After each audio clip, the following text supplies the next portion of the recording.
Imagine, the date is September 12, 1966. You're sitting in your living room watching TV when all of a sudden a brand new television show that you've never seen before comes onto your screen. A television show about 4 teenage boys in a band called the Monkees. This show was originally inspired by the Beatles' hit film A Hard Day's Night, and the Monkees were actually one of the first few bands that were put together and manufactured specifically for a television show. The show itself only ran for about 2 seasons before it got canceled, but they faced a lot of issues during those 2 seasons. The group consisted of former child star Mickey Dolenz, former child Broadway star David Jones, and 2 boys who had no acting experience whatsoever and just pure musical experience, Michael Nesmith and Peter Tork. These boys were hired more for their on-screen chemistry and personalities rather than their musical talent, which is what Michael Nesmith and Peter Tork originally auditioned for.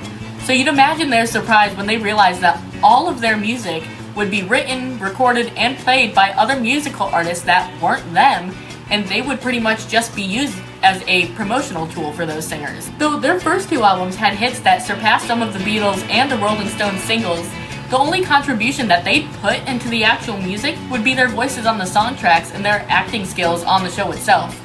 Eventually, their audience caught on to the fact that they couldn't play their music on stage as well as it was played on the actual album, and they started to be considered a joke.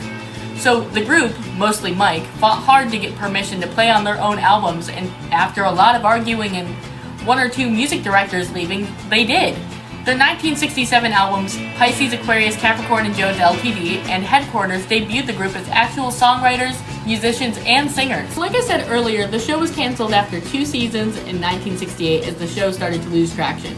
So, what was the obvious solution to this problem as the show started to lose traction and the boys started to lose their fame? Make a movie!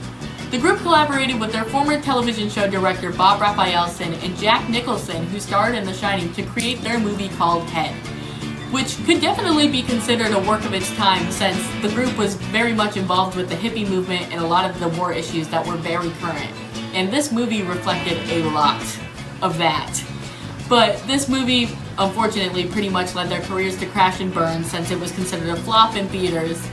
And the following year, in 1969, Peter Tork left the band, followed by the group disbanding as a whole that same year as their fame fizzled out. Now, despite everything, the group did have a huge impact on the music industry. The music segments of the show and Michael Nesmith's later musical projects were considered a part of what later led to the creation of MTV, or music television, in the 80s. They also collaborated with several music artists such as Jimi Hendrix, who opened for one of their concerts, and Neil Diamond, who wrote Sweet Caroline.